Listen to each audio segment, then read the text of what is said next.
네, 국회의사당 역으로 가보겠습니다. 야권 이야기인데요. 예. 역선택의 딜레마 이야기를 해보겠습니다. 네. 민주당 문재인, 안희정 두 후보의 지지율이 상당히 고공행진을 하고 있는데요. 지금 전체 지지율의 반절을 넘어서 아마 이 경선 분위기도 좀 뜨거워지는 것 같습니다. 네. 새로운 이야기를요. 박상병 인하대 초빙 교수, 최병묵 전 월간조선 편집장과 다시 이야기 나눠보겠습니다. 어서 오세요. 네. 자, 지금 민주당 내부에서도 역선택이라는 표현이 굉장히 많이 나오고 있는데 정확히 어떤 걸 의미하는 겁니까? 그러니까 친박 인사들이 문재인 전 대표를 떨어뜨리기 위해서 이번에 안희정 지사를 밀어주겠다.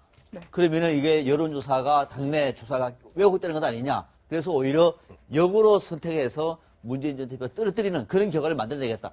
친박에서 이런 말을 하다 보니까 지금 민주당 안에서도 그 역선택이다. 뭐 좌시하지 않겠다. 문재인 전 대표는 형사고발하겠다. 뭐 이런 얘기도 하고 네.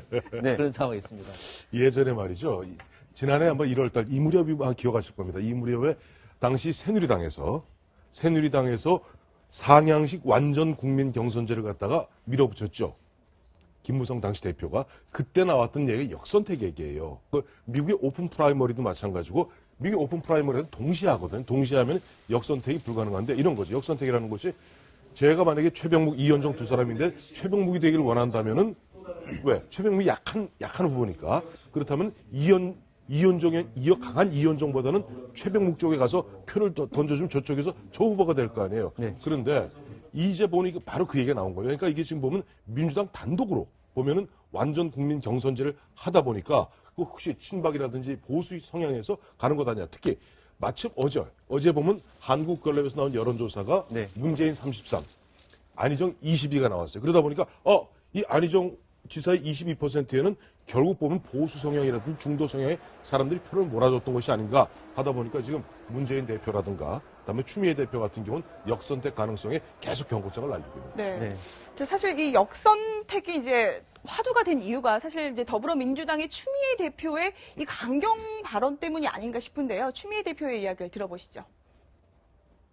일각에서 역선택의 우려가 커지고 있습니다. 박사모 등 특정 세력이 특정 후보를 겨냥하면서 방해를 하려는 그런 태세가 보입니다. 만약 박사모가 이런 행동을 멈추지 않는다면 이것은 위계에 의한 업무 방해죄로 고발이 될 수 있다는 것을 명심하시기 바랍니다.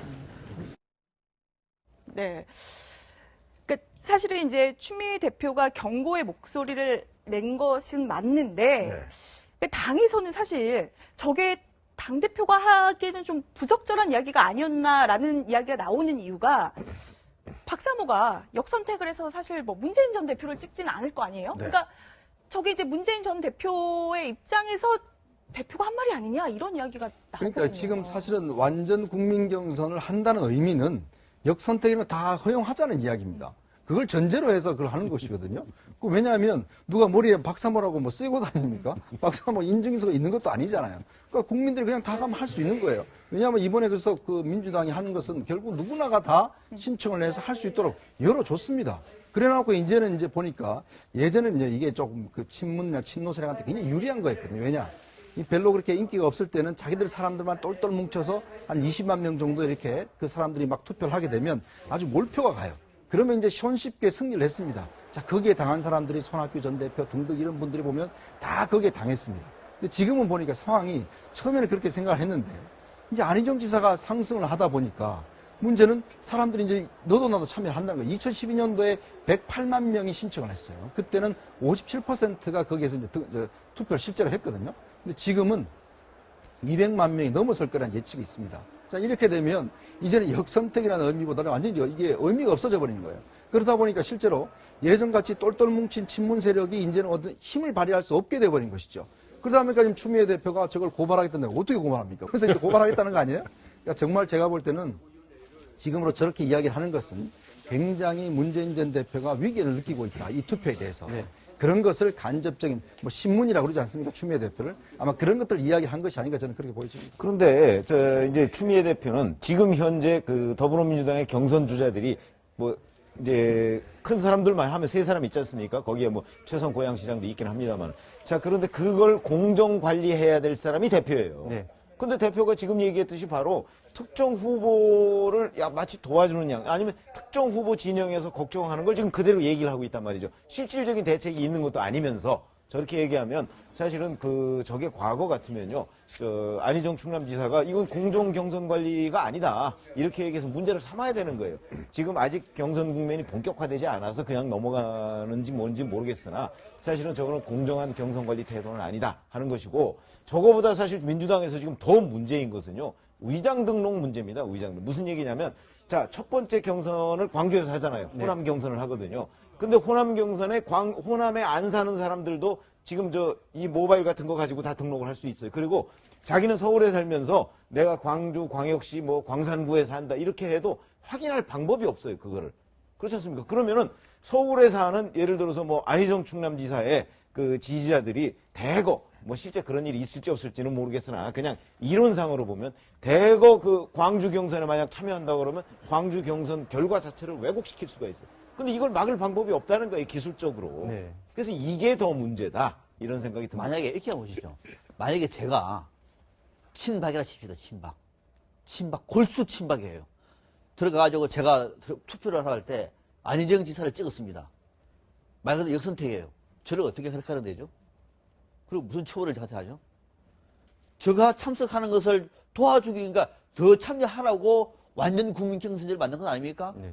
그래서 새누리당을, 집권당을 지지하는 내가 참석을 했는데 내가 들어가지고 안희정 찍었어요. 그럼 저는 친박입니다 하고 내가 누굴 찍었는지도 또 얘기를 해야 됩니까? 그러니까 이거는 방법이 없는 것이요. 다만 사실은 이런 완전 국민 경선제의 부작용이 처음부터 예견됐던 일인데 이거를 왜 그럼 했다는. 그러니까 네. 이런 거예요. 사실 재작년 연말에 보면 김무성 대표도 마찬가지였고, 사실 우리는 국민 경선제의 모델이 2002년 모델입니다. 네. 2002년 당시에 이제 새정치 국민회의 모델이 아니 새천년민주당이에요. 새천년민주당 하도 당 이름이 말이고 새천년민주당 모델이 그때만 해도 그래도 당원 대의원 35,000. 일반 국민들 35,000, 네. 이 7만 명을 전국에 틀로 놔두고 그걸 갖다 지역 인구 비례로 할당을 했어요. 그러니까 문제가 덜했는데 언제부터 2007년부터는 모아오는 족족, 2012년 같은 경우도 모아오는 족족. 그러다 보니까 조직력 강한 쪽에서 사람들을 모아옵니다. 그러니까 처음에 이거 완전 국민 경선으로 가려 했던 그 이야기는 뭐냐니까 조직력이 막강한 것이 바로 문재인 대표 쪽 아닙니까? 그러면 자 전체 국회의원 및 지구당 위원장의 75%가 친문 쪽이라고요. 그러면 자 우리가 아무래도 사람들 많이 이렇게 보면 입당을 권유하고 더하기 이번에 참여를 권유하다 보면 한 150만 정도 하면 될 텐데 했는데 이게 촛불 이렇게 들면서 등등등 이게 얽히면서 이 현재 추세로 봐서는 이게 130만, 150만이 아니라 아까 우리 이현정 위원 말씀하신 대로 예전 2012년 같은 경우에 있는 대로 힘을 모아서 그 당시 모았던 게 108만 명입니다. 근데 200 내지 250만까지 갈 수도 있다 하다 보니까 아까 지금 친문, 신문 쪽에서는 이건 조직력이 아무리 막강해도 실제 자발적으로 오게 되면 자기들의 힘이 비율이 작아지는 거예요. 네. 그러다 보니까 계속 제동을 거는데 저렇게 이야기하면 할수록 어떻게 보면은 안희정 지사를 갖다 생각. 왜가 문재인 대표가 깜빡한 게 하나 있어요. 네. 문재인 대표는 현재 대권 주자 중에서 가장 막강한 탄탄한 보면은 지지 계층을 갖고 있는 반면에 플러스 알파로 가장 어떻게 보면 비토층도 적잖이 많아요. 네. 그러니까 문재인 대표가 안 되었으면 좋겠다는 사람도 적잖이 있습니다. 이런 사람들이 그동안 안희정 지사에게 또 이재명 시장에게 어떻게 보면 표를 던졌던 사람들이 오는데 당초는 그야말로 많은 사람들이 모여서 큰 잔치를 베풀렸는데 이게 너무 커져버리니까 이른바 중앙당에서 이른바 친문 세력들이 통제가 불가능한 상황이 와버리는 거예요. 그러다 보면 이게 한 130만 정도면 우리가 통제 가능한 가운데 무난하게 그야말로 멋진 축제의 한 장으로서 문재인 대통령 후보를 만들 수 있는데 이거 130만 넘어서 200만 돼버리면 이게 의외에 진짜 현재 나오는데 안희정 지사가 덜렁댈 수도 있거든요. 그러다 보니까 바싹 경계하는 거죠. 근데 이제 뭐 박사모 역선택 이야기 나오는데요. 뭐 당에서는 이런 이야기도 나와요. 그러니까 국민의당 뭐 역선택 이야기가 나오는데 그런데 이제 국민의당 입장에서는 만약에요. 그러니까 뭐 문재인 전 대표가 뭐 싫다. 그래서 안희정 지사를 일부러 도와주려고 그러니까 선택을 한다. 근데 좀 약간 이해가 안 되는 게 만약에 그러니까 국민의당 입장에서는 본선에 문재인 전 대표보다 안희정 지사가 나오는 게 더 힘들 거라는 이야기가 나오는데 그렇게 와서 굳이 또 역선택을 할까? 또 이런 의문을 제기하는 분들도 그러니까 있거든요. 저는 그래서 이 역선택이라는 말의 의미가 이게 사실 좀 제가 볼 때 의미가 없다는 게 뭐냐면 자 박사모 생각 입장에서 본다면 지금 문재인 전 대표 후보가 되는 게 좋습니까? 안희정 지사가 되는 게 좋습니까? 냉정하게 이야기를 하면 만약 이쪽에 후보가 있다라면 당연히 어떤 면에서 보면 문재인 전 대표 되는 게 유리할지도 몰라요. 왜냐하면 아까도 말씀하셨지만 문재인 전 대표는 지지층도 강구할 뿐더러 비토층도 굉장히 강구합니다. 자 그러면 문재인 전 대표를 제외한 나머지 세력을 다 모을 수 있는 그런 가능성이 있다라면 박사모 입장에서는 오히려 문재인 전 대표 되는 게 좋아요. 근데 문제는 지금 안희정 지사의 지지가 보통 지금 여론조사를 보면 대부분 50대, 60대 지금 양로원 계신 어르신들 이런 분들이 지지가 많아요 오히려. 그러니까 이거는 뭐냐면 자기들이 지금 지지를 받아야 될 대상이거든요. 그렇다 보니까 만약 안희정 지사가 된다고 한다면 그 확장성에 있어서는 충분히 불리하다는 것이죠. 국민의당은 마찬가지입니다. 그러니까 국민의당은 지금 호남 쪽에서 이게 첫 번째 경선이 이루어지잖아요. 호남에서. 그러면 지금 호남의 모든 국회의원들은 어디입니까? 바로 국민의당이에요. 자, 그러면 국민의당 당원들이 전부 다 가입을 해서 그럼 안희정을 찍는다? 그럼 나중에 안희정이 돌풍을 일으킨다? 그러면 국민의당이 어디에 설 자리가 있습니까? 그러니까 이런 문제를 따져서 본다면 지금의 역선택이라는 의미는 한편으로 보면 좀 문재인 전 대표가 싫으니까 이거에 대한 대응 제재로서 하는 것인데 그렇게 나오는 것인데 옛날 같으면 역선택이라는 의미는 우리한테 좀 더 유리한 후보를 뽑는다는 게 의미가 있었지만 지금 역선택의 의미는 그게 좀 사라진 것 같아요. 그게 뭐냐면 역선택이 벗어지고 이 경선이 어떤 면에서 보면 예비 경선 비슷하게 되어버린 거예요. 그렇다 보니까 저 사람보다는 내가 저 사람이 더 좋다. 이런 식으로 어떤 역선택의 의미가 바뀌어져 버리니까 선거의 형태 자체가 예전에 고전적인 역선택의 의미는 저는 아니라고 봅니다. 네. 근데 여하튼 2002년에 처음 이제 국민 경선이 나오면서부터 역선택 얘기는 계속해서 나왔어요. 네. 나오고 뭐 역선택이 우려된다, 뭐 아니다. 그러니까 지금도 그거 가지고 이제 이른바 다투고 있는 거잖아요.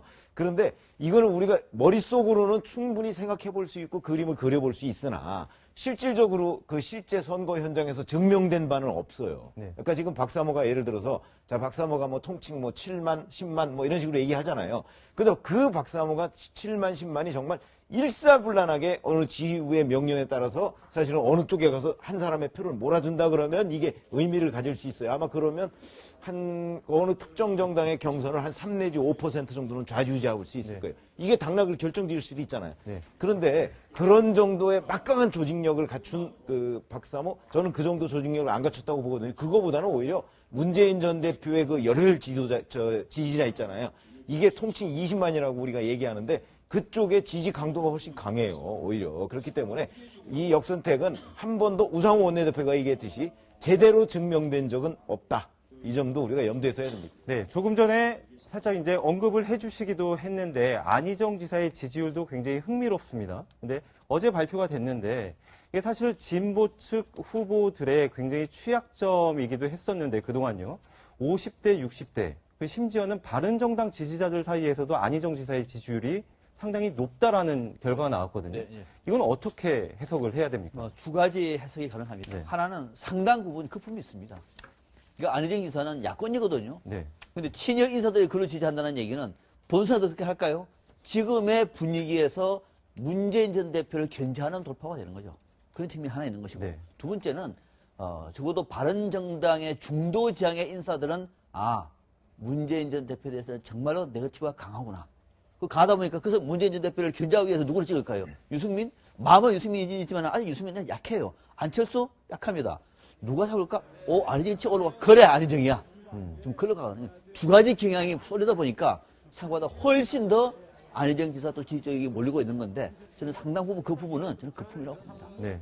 거품이다. 네. 그러니까 이제 문 전 대표 측은 네. 이제 이런 이야기를 하더라고요. 그러니까 안희정 지사에게 간 중도 보수표가 결국은 이제 문 전 대표에게 흡수될 거다. 그러니까 쉽게 설명을 하자면 사람이 이제 두 칸을 한꺼번에 옮기기는 좀 심리적으로 부담스러운데 한 칸 옮겼다가 또 한 칸 옮기는 거는 그 정도는 괜찮지 않겠냐. 결국 저 표는 문재인 전 대표가 가져갈 수도 있다. 그러니까 이게 그저께까지 그저께 한 3일, 2, 3일 전까지 문재인 전 대표나 민주당 지도부가 그 비슷한 얘기를 했어요. 네. 이거 뭐 안희정 지사가 외연을 계속 넓혀나가면 가두리에 잡혀있는, 그건 가두리라고 그러죠. 가두리에 모여있는 그 고기들이 어디 가겠어? 다 보면 나중에 민주당 지지표가 될 것이고, 그렇다면 문재인 대표의 그 외연 확장성이 본인이 좀 약하다고 그러는데 안희정 지사가 더 해주는 거니까 고맙지. 라고 얘기했던 게 3일 전인데, 그게 아까 보셨습니다만 추미애 대표가 뭔가 어제부터 뭔가 좀 긴장을 바싹 하는 거예요. 왜냐하니까 이게 두 칸을 갖다가 옮깁니다.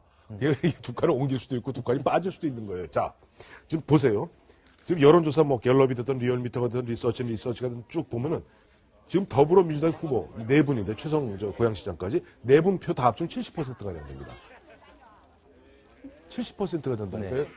70%가 되는데 더불어민주당 지지율 한 44%, 45%예요. 그러면 나머지 20 내지 25%는 어디에서 온 겁니까?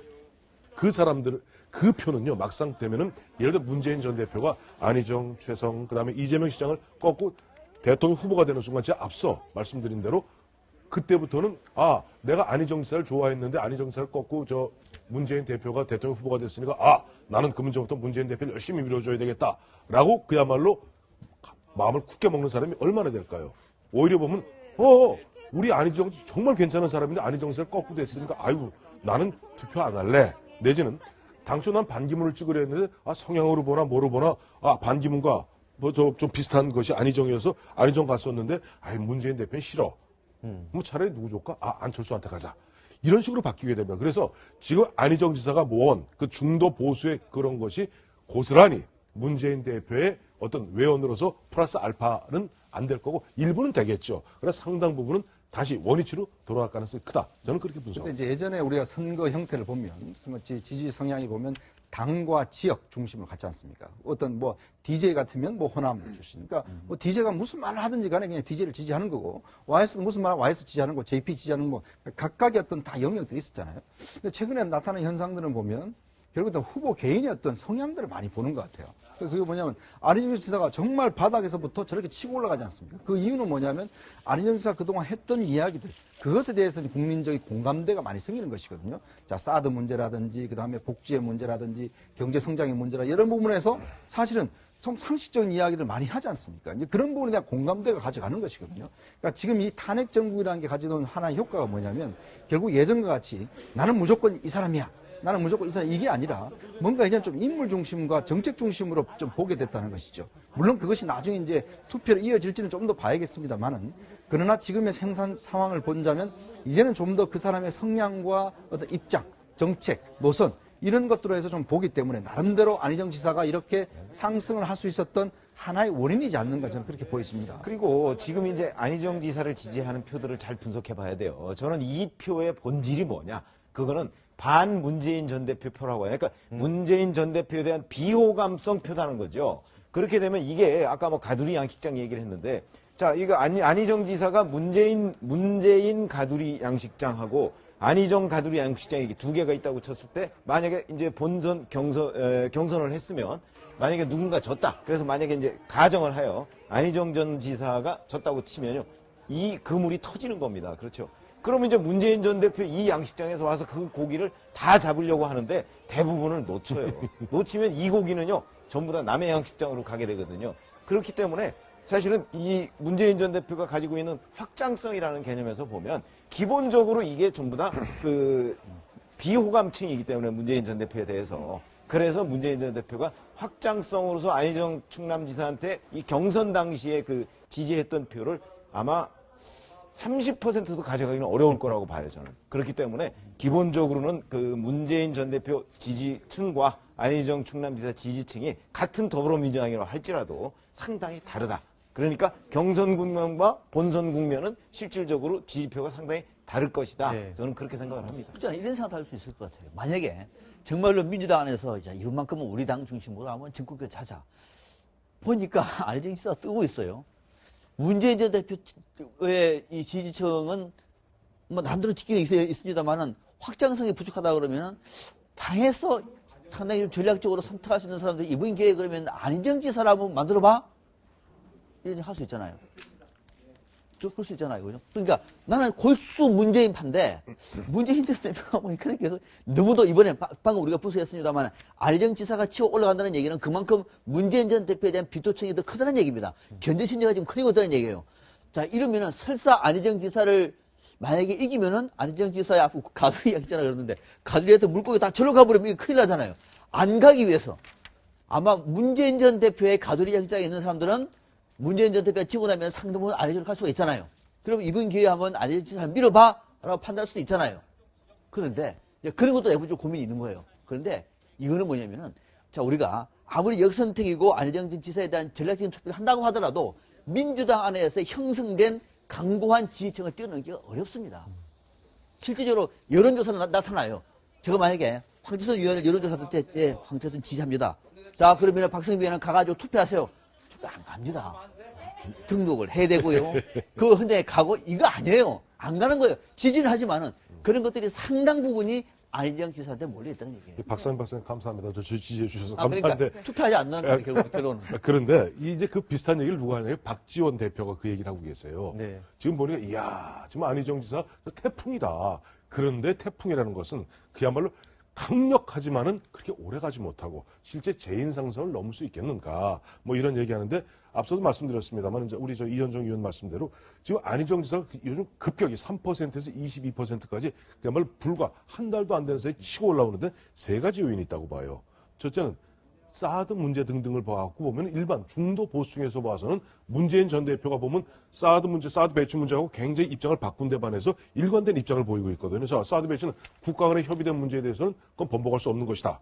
두 번째는 보면 공약 문제도 보면 굉장히 많은 공약을 하지 않습니다. 뭐라고 그러냐니까 안희정 지사는 노태우 대통령의 토지 공개념부터 심지어는 지금 탄핵 소추 중에 있는 박근혜 대통령의 창조 경제까지 역대 6분 대통령들의 좋은 장점을 따서 내가 뭉뚱그려서 뭔가를 한번 해보겠다. 세 번째는 뭐냐니까 호남입니다. 지금 호남 같은 경우는 결국 지금 문재인 전 대표에 대해서 가장 어떻게 보면 심리적으로 비토하면서도 그러나 정권 교체라는 대의 명분 때문에 어떻게 보면 문재인 전 대표를 지지하고 있는 것이 호남 민심인데 저런 부분에서 보면 호남에서 보면 안희정 지사가 저렇게 오면 호남 아까 앞서도 말씀하셨습니다만 이번 경선이 4군데에서 4개 권역별로 하지 않습니까? 1차가 호남, 2차가 충청, 3차가 경남, 그러니까 영남, 네. 4차가 수도권입니다. 자, 여기서 광주의 기적은 2000년에 노무현 대통령도 바로 광주의 기적을 통해서 그야말로 전체 흐름을 바꾸었고 지금 보면 이번 같은 경우는 광주 그 다음에 충청도란 말이에요. 그러면 이 두 부분에서 경우에 따라서는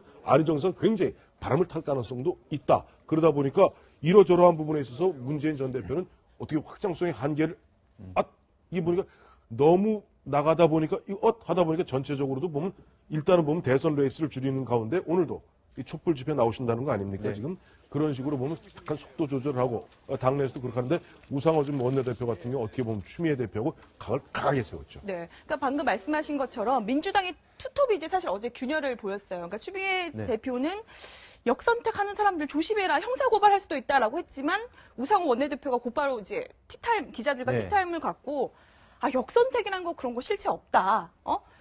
조직이 강한 쪽이 내세는 논리다라고 이제 네. 반발을 해서 좀 이상한 기류가 감지가 됐는데 우상호 원내대표 요새 안희정 지사에게 연일 우호적인 발언을 많이 했었거든요. 우상호 원내대표의 이야기를 들어보실까요? 안희정 지사와 저는 87년도 감옥에서 처음 만나서 푸른 수의를 입은 채 서로 대화를 시작했습니다. 감옥의 운동장에서 만나서 그 시국을 논하고 우리가 만들어야 할 대한민국 미래에 대해서 격렬하게 논쟁했던 것으로 기억합니다. 네. 우상호 대표 이제 두루두루 이제 친한데 본의 아니게 요새 이제 안희정 지사에게 좀 우호적인 발언을 좀 해서 좀 공격을 이렇게 당하기도 했다고 하더라고요. 네. 그러니까 이른바 문바들에게. 저도 같은 세대이긴 한데 그 우상호 원내대표 같은 경우는 이제 이 386 세대에 대한 어떤 책임감과 또 부채감 이런 것들이 분명히 있습니다. 왜냐하면 그동안 386 세대들이 이제 그 각광을 받았지만 그동안 여러 가지 어떤 상황 속에서 좀 상당히 비판을 많이 받았거든요. 도대체 뭐냐? 왜 이렇게 무능하냐? 그리고 또 왜 기존 권력자들한테 빌붙어서 거기서 어떤 성장을 하려고 하느냐? 이것에 대한 어떤 비판들이 많이 제기가 됐어요. 그러다 보니 결국 386의 어떤 시대적 소명들이 상당히 퇴색되는 측면이 있습니다. 그런 측면에서 이번에 이제 안희정 지사가 뜨면서 50대 중심으로 해서 자, 다시금 한번 386 세대들의 결집을 하자. 뭔가 이제 우리 세대가 좀 달라졌다는 걸 보여주자. 이런 것에 대한 상징적 의미들을 우상호 원내대표가 지금 이야기를 하고 있는 것이거든요. 묘한 지금 그 민주당 내에서 어떤 갈등 관계가 있으면 사실 뭐냐면 임종석 전 의원 이런 사람들 같은 경우는 지금 현재 그쪽에 문재인 전 대표 캠프에 가 있는데 지금 이쪽에 안희정 캠프에 보면 예전 386 그다음에 이제 이런 분들이 많이 결집을 하고 있어요. 그리고 옛날에 노사모 원래 노사모 있지 않습니까? 노사모 중에서 상당 부분이 좀 결집을 하고 있는 그 분위기가 있습니다. 왜냐하면 너무 문재인 전 대표 쪽에서 미리 이미 다 캠프를 차려버리니까 여기에 못 들어가는 소외된 사람들이 굉장히 많은 것이죠. 너무 처음에 대세를 형성하다 보니까.